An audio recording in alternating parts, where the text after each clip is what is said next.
Hi guys, welcome to a new video.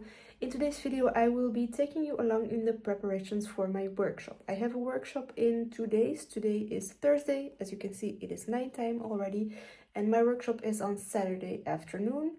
I have made a slight preparation already, in the sense that I have prepared some little chicks. The workshop will be for a chicken with a baby chick, but just in case the people in the workshop don't have time to make their own chick, I have some chicks prepared for everyone so that they for sure can take one home. And I just wanted to take you along to basically go over what I do to prepare for giving a workshop. So I'm going to start out with showing you my hooks over here. As you can see, I have all of my hooks that I own laid out over here. I am trying to figure out which hooks I want to use. I have 8 participants in this particular workshop for the chickens. And basically what I've learned from the past few workshops that I did, is that it is necessary for me for these beginner workshops to make the magic circle with the chenille yarn, because the workshop is with chenille yarn. And in order for me to do that, I need to have the hook that the participants will be using so that it looks the same. But I have noticed that a lot of people who just start out crocheting crochet very loose. So what I do is I, for example, start with a 7 hook. This is typically what I start with, 7mm hook.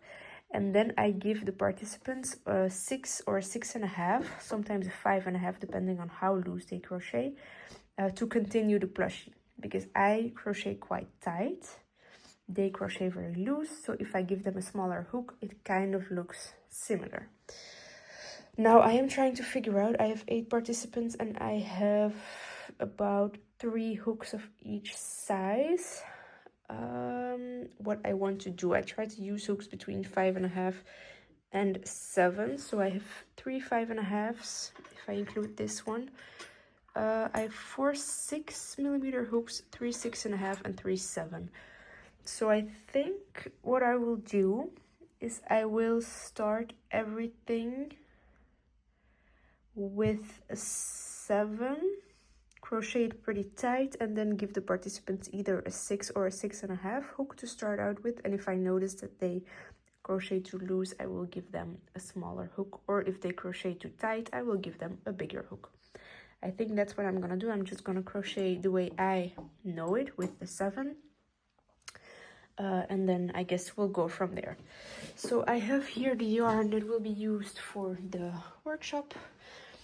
Basically, I have the participants crochet from one end each. I've decided to go with 2 colors of chickens that they can choose from. It's first come, first serve, so whoever arrives first gets to pick which color they want. And then if there is someone who, of course, has like a special request that they want a specific color of chicken, I can quickly make a beginning for them. But if I have to start my workshop by making 8 magic circles, I already lose about 15 minutes. So I try to prepare this beforehand. So let me get started with my 7 hook. I bought these ones from Temu and I actually really like them. I bought these ones to start out with. They were really cheap and they are really good. This has been well loved, as you can see. I don't know if you can actually see it, but the paint is just gone from this hook. It used to be this color of blue all the way through, and now let me see if I can show you this. Look at that. So I definitely really like these hooks. I do tend to get some cramping in my hands when I crochet with these for multiple hours, and I haven't found that I got that with this. Now the advantage, of course, is if I would get a cramp with this one, I can always switch between the two now that I have the 2. Anyway, let me get started on preparing 8 magic circles, and I think I will also already do the 2nd row so that the participants can start from the 3rd row onward. This is what the preparation is currently looking like. So I have 8 beginnings, I have the magic circle, and then 2 rows. So the participants can just start from row 4 onward, it makes it easier for them to hold the piece, and also just it skips basically the most difficult steps, you know, the magic circle, then it's all of the increases, then it's irregular increases, and so the round that they are starting is just a regular increasing round, so that they have the opportunity to practice, because for most people who follow my workshops, it's actually the first time in their life that they crochet, so it can be quite hard for them. Now, what I try to do when I'm making these preparations is think about what else I will need for the workshop. In this case, I am thinking I will bring some red yarn, just in case the organizer of the workshop, which is not me, I don't organize these, I just go there and I teach the workshop.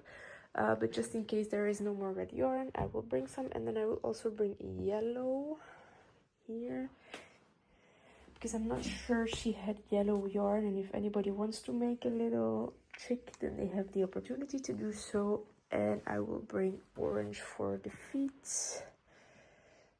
That should be enough. Actually, it's not for the feet, it's for the beak.